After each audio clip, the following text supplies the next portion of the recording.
What happens when one of the biggest names in entertainment walks onto a morning talk show expecting respect, only to be met with shocking hostility and condescending questions that cross every line imaginable?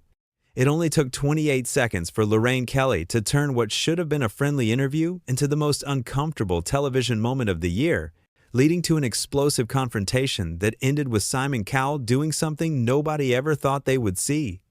The morning started like any other episode of The Lorraine Kelly Show. The studio lights were bright, the audience was settled in their seats, and the familiar theme music played as cameras rolled. Lorraine sat at her desk with that signature smile plastered across her face, but anyone paying close attention might have noticed something different in her eyes that day. Something sharp. Something that hinted at what was about to unfold. Simon Cowell walked onto the set to polite applause from the studio audience. He was there to talk about his latest project, a new talent show that had been making waves across the country. He looked relaxed, confident, dressed in his usual black shirt and jeans. He shook Lorraine's hand and took his seat on the couch next to her desk. Beside Lorraine sat two other panelists, Richard Arnold, the entertainment correspondent, and Christine Lampard, who was filling in as a guest host for the week. "Simon, welcome to the show," Lorraine said, but her tone already carried an edge that made viewers at home shift uncomfortably in their seats. "Thanks for having me, Lorraine," Simon replied, settling into his seat. "Good to be here." "Is it, though?" Lorraine shot back immediately, catching everyone off guard. "Is it really good to be here, or are you just doing your press rounds because you have to?" The studio went quiet. Richard and Christine exchanged quick glances.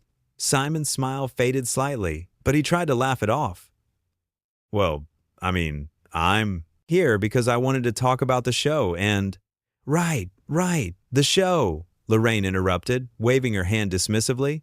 "Let's talk about that. Tell me, Simon, how does it feel to essentially recycle the same tired format year after year? Do you ever worry that you're just phoning it in at this point?" Simon blinked, clearly taken aback by the aggressive opening. "I'm sorry, I don't think I'm phoning anything in. We work incredibly hard on. Do you, though?" Lorraine leaned forward, that sharp smile never leaving her face. "Because from where I'm sitting, and from where millions of viewers are sitting, it looks like you've been coasting on the same idea for decades. How many talent shows does one person need to produce before they admit they're out of original ideas?" Christine looked visibly uncomfortable, shifting in her seat. "Lorraine, I think that's a bit." "A bit what, Christine?" Lorraine snapped, turning to her co-panelist. "A bit honest? I thought that's what we do here. We ask the real questions." Richard tried to intervene with a lighter tone. "Well, I think what Simon's done is actually quite remarkable, building an empire from—" "An empire?" Lorraine scoffed. "Is that what we're calling it?" "I'd call it saturation. Tell me, Simon, do you ever feel guilty about taking up so much space on television?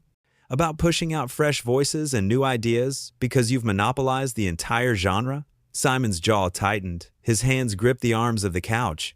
"Lorraine, I'm not sure what this is about, but I came here to have a conversation, not to be attacked." "Attacked?" Lorraine's voice rose. "You think this is an attack?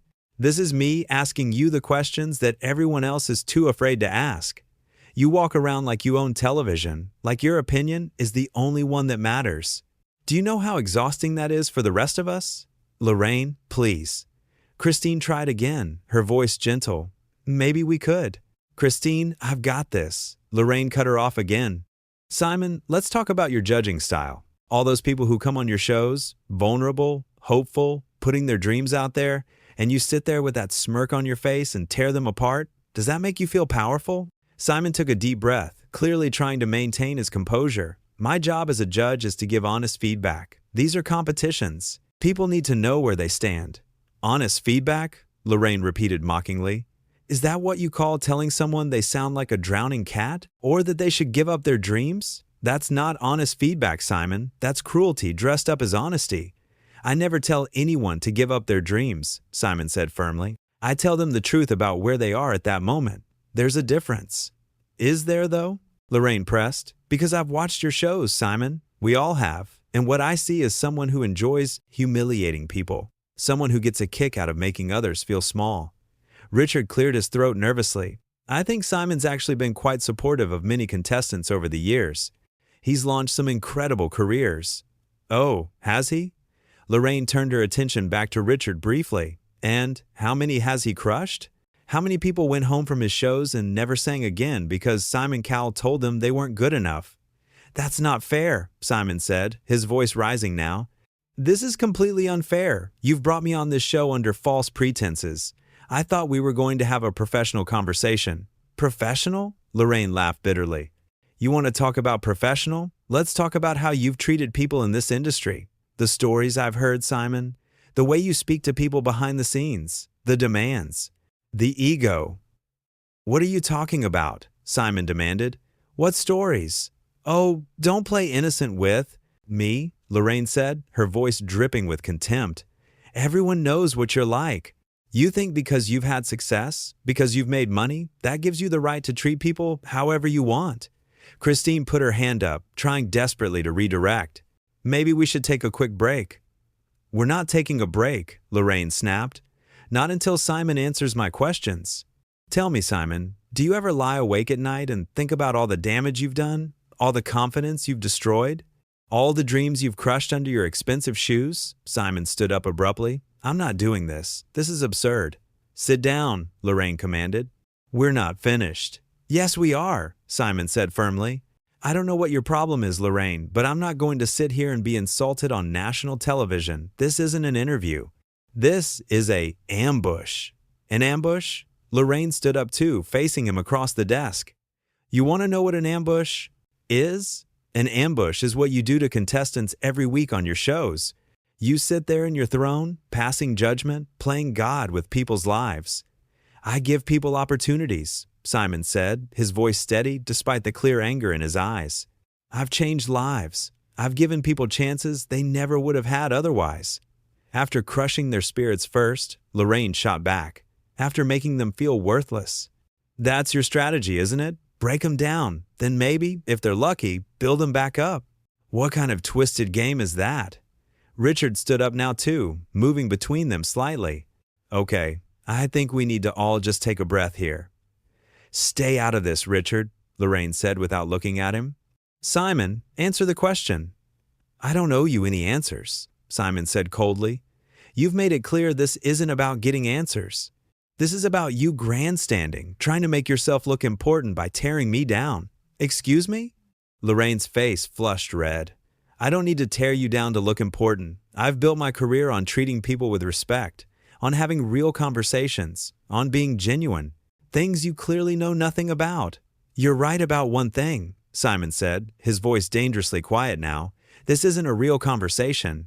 This is you trying to score points, trying to create a viral moment by being as nasty as possible to a guest on your show. Nasty? Lorraine's voice reached a new pitch. You're calling me nasty? That's rich coming from you, the man who built an empire on nastiness, the man who turned cruelty into entertainment. Christine stood up now, her voice firm. Lorraine, this has gone too far. Simon is our guest. Our guest who has made a career out of humiliating people, Lorraine said, still focused on Simon. Our guest who thinks he's above criticism? Well, you're not above criticism, Simon. Not here. Not on my show. Your show? Simon said. And now there. Was something like pity in his voice. Is that what this is about? You're jealous? You've been hosting this show for years. Same format, same couch, same questions, and you're accusing me of recycling content? The words hung in the air like a bomb.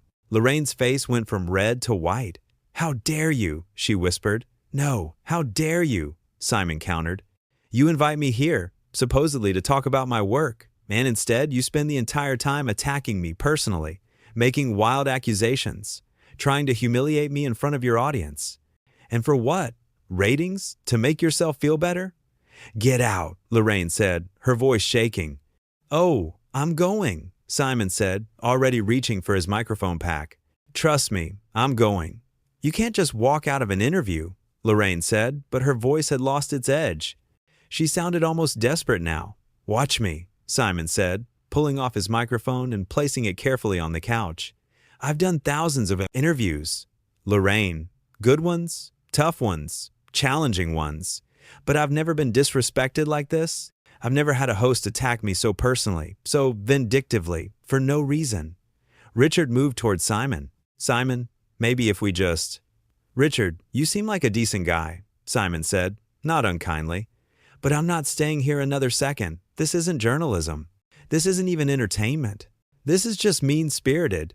You would know all about mean-spirited, Lorraine spat, but the fire had gone out of her voice.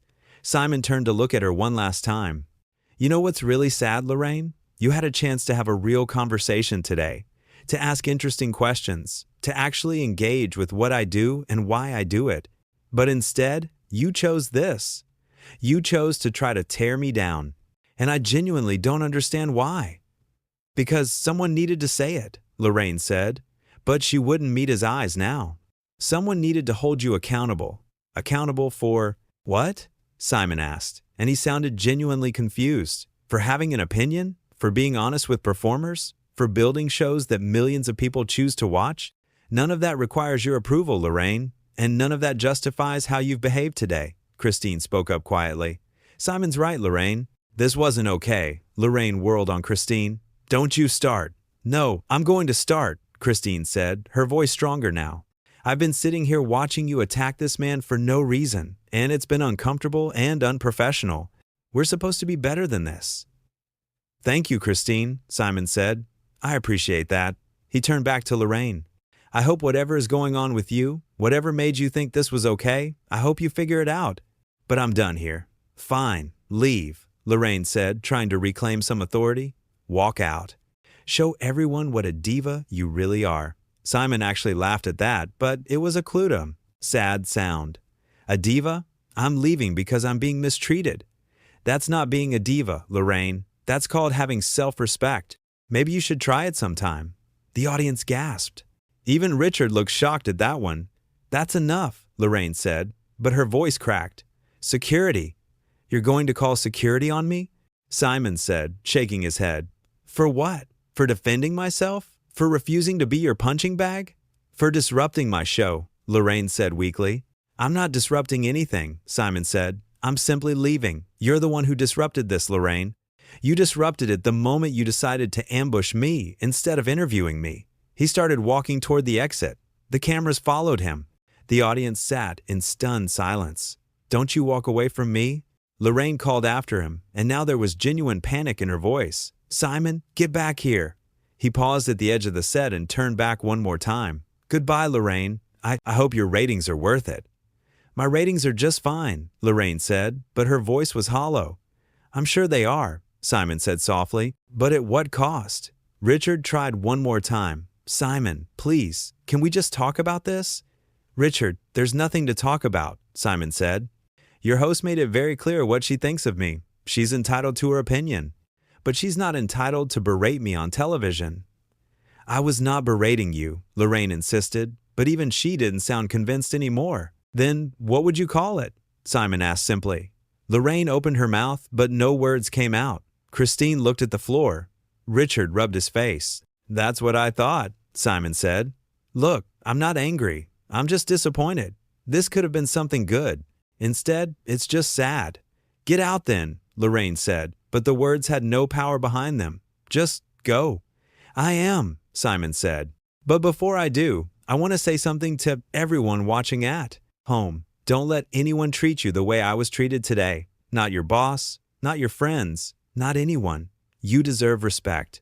Everyone deserves respect, no matter who they are or what they do. With that, he turned and walked off the set. The camera held on Lorraine's face for a moment. She looked lost, confused, like she couldn't quite believe what had just happened.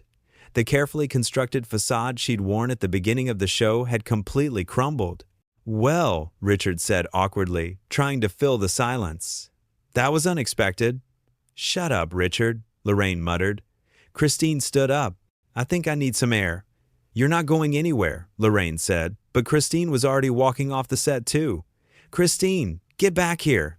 Lorraine called, but Christine didn't stop. The audience began to murmur.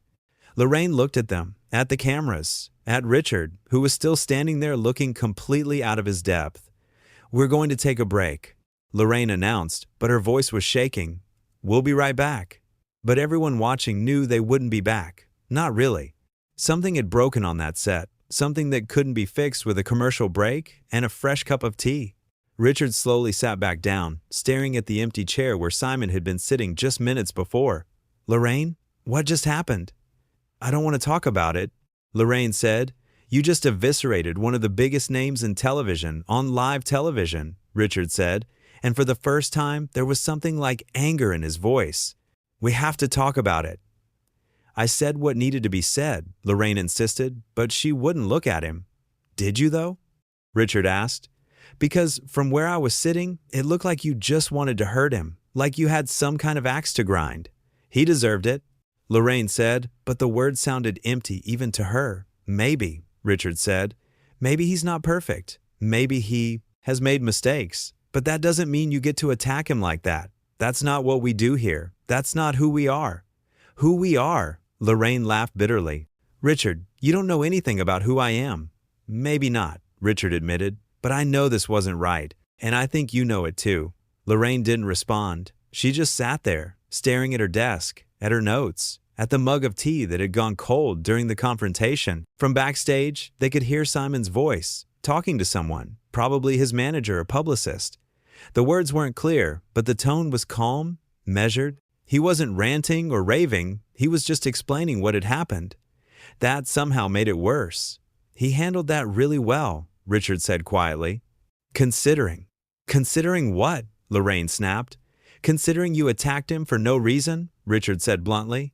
Considering you made him look like the reasonable one. Which, let's be honest, isn't usually how these things go with Simon Cowell. Lorraine flinched at that. Because Richard was right. Simon Cowell had a reputation for being the difficult one, the harsh one, the one who made people cry. But today, he'd been calm, measured, and ultimately walked away with his dignity intact, while she sat there looking like the villain. The producers are going to be furious, Richard said. Let them be furious, Lorraine said. It's my show. Is it though? Richard asked. After today? The question hung in the air. Lorraine didn't have an answer. Somewhere in the distance, they heard a door close. Simon Cowell had left the building. The interview that was supposed to last 30 minutes had imploded in less than 15. The carefully planned segment was in ruins. And Lorraine Kelly, who had started the morning with such fire and confidence, now sat at her desk looking small and uncertain.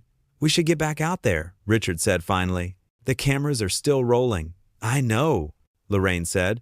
What are you going to say? I don't know. And she didn't. For the first time in her long career, Lorraine Kelly had no idea what to say. She'd pushed too hard, gone too far, crossed lines that shouldn't have been crossed. And Simon Cowell, the man she'd tried to paint as the villain, had walked away looking like the hero. The irony wasn't lost on her. Richard stood up, straightening his jacket. I'm going to check on Christine. Lorraine nodded. She was alone now on the set, surrounded by cameras and lights, and an audience that had just witnessed something they would never forget. She could feel their eyes on her, judging, questioning, wondering what had possessed her to go after Simon Cowell like that. She wondered the same thing herself. A producer's voice crackled through her earpiece. Lorraine, we need to wrap this segment. What do you want to do? What did she want to do? She wanted to rewind time. She wanted to start the interview over, to ask normal questions, to be professional instead of personal. She wanted to not be the person who had driven Simon Cowell off her show. But time didn't work that way. Let's go to commercial, she said finally, and then we'll figure it out. But as the studio lights dimmed slightly and the floor manager called out instructions, Lorraine knew there was nothing to figure out. The damage was done. The moment had passed, and no amount of backtracking or explaining could change what everyone had just witnessed. Simon Cowell had been the guest, she had been the host, and somehow she'd become the one everyone would be talking about, and not in a good way. She thought about his last words before he left, about respect, about how everyone deserves it. Simple words, but they cut deep, because he was right, and she had been wrong. The realization settled over her like a heavy blanket. She'd been wrong, not just in her approach or her tone, but in the fundamental premise of what she'd tried to do. She'd wanted to take him down a peg, to challenge him, to show him that he couldn't just walk onto her show and expect an easy ride. But in doing so, she'd revealed far more about herself than she had about him. The cameras stopped rolling. The audience was being ushered out, their excited chatter filling the studio. They'd come expecting a typical morning show and had gotten something far more dramatic. They'd be talking about this for weeks, months, maybe. Richard came back onto the set, Christine trailing behind him. She looked shaken. Are you okay? Richard asked Lorraine. I'm fine, Lorraine lied. "No, you're not," Christine said softly. "None of us are." "That was horrible." "He walked out," Lorraine said, as if saying it out loud would make it more real, would help her process it. "Simon Cowell walked out of my interview. Can you blame him?" Christine asked, and there was no malice in her voice, just honest curiosity.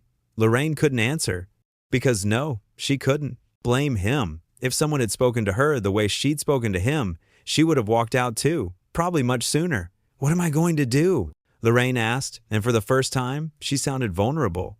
Richard and Christine exchanged glances. Neither of them had an answer, because the truth was, there wasn't a good answer. The interview had happened. It had been broadcast live. Thousands, maybe millions of people had watched it unfold in real time. By now, clips were probably already circulating online, being shared, being commented on, being dissected by everyone with an internet connection. And in every single one of those clips, Lorraine Kelly would be the antagonist. Simon Cowell would be the victim. The narrative was set.